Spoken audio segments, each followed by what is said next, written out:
जी good morning. क्या कह रहा है गुड इंडेक्स? मॉर्निंग। अगर इतनी इतनी बड़ी सौगात मिली मार्केट को जीएसटी कट की, लेकिन रिएक्शन सिर्फ 250 पॉइंट का, और आज तो फॉलो थ्रू भी नहीं है। क्या क्या व्यू रहेगा आपका? मतलब एक ही दिन में 1000 पॉइंट बढ़ा देंगे तो बाकी साल भर हम क्या करेंगे? हाँ, तो वही रोज पूछ रहा काम हूँ कर। कि 1000 पॉइंट चलेगा कि नहीं। अपनी तो लास्ट मंगलवार को जो डिस्कशन हुई थी अनुज, कि हम्म। अगला पड़ाव 25,300, और वहां कुछ थोड़ा सा आराम विराम विश्राम करने के बाद 26,400 500 तक निफ्टी जाएगी। और 25,300 को हमने बीच में हेजिटेंट फलक्रम बना के रखा है। तो उस हिसाब से एक ही दिन के अंदर इतना बड़ा जो गैप अप भी हो गया, वो भी कोई आसान चीज नहीं है। लोगों को मतलब इतने बड़े गैप अप के बाद लेने में भी कठिनाई होगी। तो जो जो बाजार करवाए वो ठीक है। और अप ट्रेंड अब स्टार्ट हो चुका है।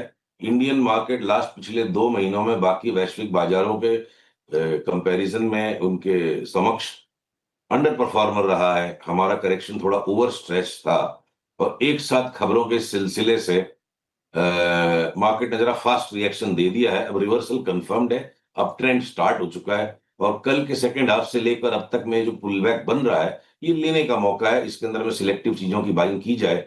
आज कुछ चीजों की बाइंग होगी, 4 दिन बाद कुछ और चीजों में सिग्नल आएगा। घूम फिर के अगर इस बाजार को न्यू हाई तक एक बार अगर वापस जाना है, वो संभावना पूरी एग्जिस्ट करती है। 25,300 में एक शिष्टाचार है, तो एक चार्टिंग के शिष्टाचार है कि 25,300 का जो रेजिस्टेंस उसको मेंशन करना जरूरी है। पर लगता है इवेंचुअली हम न्यू हाई तक चले जाएंगे। तो अब यहां से मतलब बेहिचक खोज खोज के चीजों को लेने का मूड माहौल बना के काम करना चाहिए। तो सबसे ज़्यादा टॉप बेट्स कहाँ होंगी यहाँ पर? पहले इंडेक्स स्टॉक्स से शुरुआत करते हैं, फिर एफएनओ स्टॉक्स पर आएंगे। इंडेक्स स्टॉक्स में कहाँ पर इस समय आप बाइंग के मूड में हैं? देखिए, किस चीज के ऊपर मैं बाइंग करने में हेजिटेशन है, वो लिस्ट छोटी है, तो मैं अगर वो बात करूं तो पहले बेहतर पड़ेगा। बैंकिंग में जैसे मैं हेजिटेंट हूं, बैंकिंग ने एक्सट्रीम आउट परफॉर्मेंस अपना कर दिया। एक मेंटेनेंस मूवमेंट बैंकिंग के लार्ज कैप स्टॉक्स में आ सकती है। पर कोई एसबीआई में, एचडीएफसी बैंक में यहां से लेके मोटे पैसे कमाने की जगह है, इसका मेरे को बिल्कुल भी ये विश्वास नहीं होता। आप बहुत छोटे वाले बैंक में चले जाओगे, एयू बैंक में चले गए जैसे, या आप अपने ये Canara bank, Punjab national bank, bank of Baroda, federal bank ले लिया, तब तक वो ठीक है। फिर लार्ज कैप बैंक्स के अंदर में रिटर्न्स बची नहीं है। वो रिटर्न्स बना वो जगह इनको जगह देनी पड़ेगी अब आईटी लार्ज कैप्स को जोर से भागने के लिए। तो आईटी और बैंकिंग हो गया। आईटी में आप ऑलमोस्ट कुछ भी ले लो, ठीक है। एचसीएल टेक में कंसेंसस बन गया है, थोड़ा सा चार्ट नाराज सी लग रही हो, 4 दिन रुक के 6 दिन रुक के वो भी चलेगा। तो आईटी के आप कोई से छोटे वाले बड़े वाले कोई स्टॉक्स ले लो। ऑटो के अंदर अपनी जो टू व्हीलर्स पे बेट्स थी वो बिल्कुल बर्स्ट अप हो गए हैं। तो एवरी पुल बैक में लेने के, ये बजाज ऑटो में आपको बोलूं कि 8-10 महीने में 18-19 हजार का भाव हो जाएगा।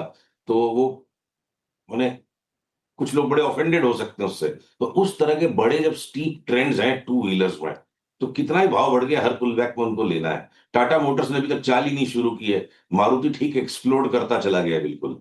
टाटा मोटर्स की भी चाल बॉटम बना चुकी है। तो आईटी, ऑटो, और उसके बाद अब अगर रिलायंस ने बिल्कुल परफॉर्मेंस नहीं दिया और यहां से रिलायंस 200-250 रुपया बढ़ जाए, वो न्यू हाई की चाल को जस्टिफाई कर देगा। मैं स्टील के स्टॉक्स को अवॉइड करूंगा। और बेस मेटल्स में देखो, अंडरलाइन बेस मेटल्स की कल हमने चार्ट्स की एनालिसिस अपने क्लाइंट्स के साथ शेयर करी। एल्यूमिनियम हो, कॉपर हो, जिंक हो, इन सब में 25 से 30% तक का अंडरलाइन बेस मेटल्स में करेक्शन संभव दिखता है अगले 6 महीने में। तो इंडेक्स के मूवमेंट के हिसाब से अगर हिंडाल्को पे कोई 7-8% की परकप आ गई तो अलग बात है। पर पर एक किसी लॉजिकल ग्राउंड पर अब बेस मेटल्स के स्टॉक्स को लेना बिल्कुल नहीं बनता है, तो हम उनको भी लिस्ट से बाहर रखेंगे। हो सकता है नेशनल एल्यूमिनियम तेजी के भी बाजार में हमारे लिए एक शॉर्ट सेलिंग का स्टॉक बन जाए। अगर बहुत बड़ा हुआ है, थोड़ा नीचे में पुल बैक देगा तो हम ले लेंगे। एमआरएफ को, सीएट को, इन सारे स्टॉक्स को अगर हम वापस अब लेंगे, तो ऑटो एंसेलरीज में इस वक्त जगह है। तो एक एक करके सबका नंबर आएगा। अब अडानी के स्टॉक्स के अंदर में मान लो आप, एनडीटीवी लगता है हमें यहाँ से डबल हो जाए, और अडानी पोर्ट्स 40-50% बढ़ जाए, और 30 से 40% अगर अडानी इंटरप्राइजेस भी बढ़ जाए, तो कोई बड़ी बात नहीं है। तो अडानी के स्टॉक्स का जैसे फिलहाल लास्ट 2-3 दिन से सिग्नल्स बनते जा रहे हैं, और एफएमसीजी के स्टॉक्स चल ही रहे हैं, उसमें टाटा कंज्यूमर का एक सफिशिएंट इनफ करेक्शन हो चुका है।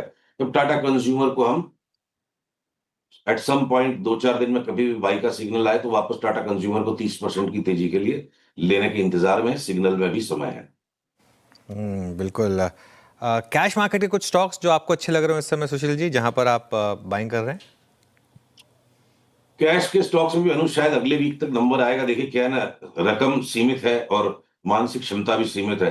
तो जो ये 30, 40, 50% तक की मूवमेंट्स एफ एंड ओ के स्टॉक्स में भी दिखती है सामने, तभी तो माइंड ज्यादा उन पर काम कर रहा है। और जब ये अपॉर्चुनिटीज थोड़ी सी रिड्यूस हो जाती है तब आदमी बी ग्रुप की तरफ भागता है। और बी ग्रुप के अंदर में भी ऐसे कोई बहुत खूंखार से पैटर्न इमीडिएटली बन गए और लग नहीं रहा है इस वक्त। तो ये लग रहा है कि ये रैली अभी लार्ज कैप से और एफ एंड ओ के स्टॉक से शुरू हुई है। तो जहां बाजार आदेश दे वहीं काम करना है, मतलब क्यों जबरदस्ती की अपनी बुद्धि को दौड़ाऊं मैं।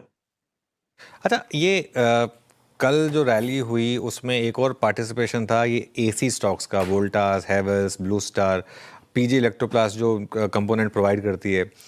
इस स्पेस में पहले बात हुई थी कि क्योंकि इनके नंबर्स खराब आए थे, क्योंकि थोड़ा सा समर मतलब बारिशें जल्दी शुरू हो गई थी, ये सब बात हुई थी। लेकिन कल के इस मूव के बाद अगर यहाँ जीएसटी कट का इम्पैक्ट आएगा, इन स्टॉक्स पर क्या भी होगा आपका टेक्निकली? 1.5 से 2 महीने पहले अपनी जो मंगलवार की बातचीत में हमने एक पर्टिकुलर मंगलवार में 6 या 7 सप्ताह पहले कंज्यूमर ड्यूरेबल्स और कंज्यूमर स्टॉक्स के दो अलग अलग क्षेत्रों पर बड़ी तेजी की बात करी थी। वोल्टास में एक भयंकर तेजी होगी, कारण उसका चलकर अब आज बना है। तो चार्ट्स पहले से तैयार थे। तो कल तो जो एक्सप्लोसिव मूव आ गया वो चार्ट्स का रिएक्शन था। और रिएक्टिव मूवमेंट्स के अंदर में तुरंत चढ़ के पकड़ पाना संभव नहीं है। पुलबैक्स अगर देते हैं ये स्टॉक्स, तो पुलबैक्स के अंदर में इनमें थोड़ा थोड़ा लिया जाए और घूम फिर के करीब करीब ये सारे ही चलेंगे। पर इस वक्त जैसे वोल्टास और ब्लू स्टार की चार्ट बेटर है और हमारा जो फेवरेट है जॉनसन हिटाची, वो थोड़ा सा सुस्त है। 2-3 दिन और रहे वो भी चार्ट के अंदर सिग्नल आ जाएगा। तो इस आईएफबी बॉश कप जैसे पहले एक साथ ही 20% बढ़ गया। बहुत लो पार्टिसिपेशन है स्टॉक में। चार्ट देख के एक धोखा हो सकता है। अब 20% की चार्ट बन गई, मैं कहाँ इसकी एंट्री करूं? तो जिसके पास पहले बन गई, एंट्री बन गई, अगर कोई IFB significant enough pull back देगा तो ठीक है, नहीं तो छोड़ देंगे उसको। ये स्टॉक मार्केट से जुड़े स्टॉक्स हैं जैसे बीएससी, सीडीएसएल, इनमें क्या व्यू बन रहे हैं अब यहाँ पर सुशील जी? सीडीएसएल में बाई का सिग्नल आ चुका है 2 दिन पहले। और बीएससी को भी हम टकटकी लगा के देख रहे हैं, क्या पता अब एनी टाइम उसमें भी सिग्नल बने। अभी तक नहीं बना है। कोई और डार्क हॉर्स सेक्टर या स्टॉक जो जिसकी चार्ट आपको लग रहा है कि तैयार है, बस थोड़ा पुश की जरूरत है? ऐसे पुश की जरूरत क्या, मतलब जब आ जाएगा सिग्नल तब पकड़ेंगे अनुज। मतलब प्री एम्प्टिव कैलकुलेशन में फिर फंस जाता है आदमी। तो उसको मैं एक बार के लिए फिलहाल अवॉइड करना चाहूंगा। बट मोर और लेस अगर निफ्टी ने 26,300, 405, 26,600 तक भी चली गई तो मोर और लेस सब कुछ चल जाएगा, कुछ बाकी नहीं रहेगा। अब जैसे सीमेंट के स्टॉक्स के अंदर में लोग अब अनुमान लगा रहे हैं कि जीएसटी की वजह से कौन से स्टॉक्स ले लें। हमने कल काफी डीप स्कैन किया तो ये ग्राजीम या ये अल्ट्राटेक जो ऑलरेडी आसमान पे जाके बैठे हुए हैं, बहुत छोटी मोटी रेसिडुअल उनमें रिटर्न्स बची है।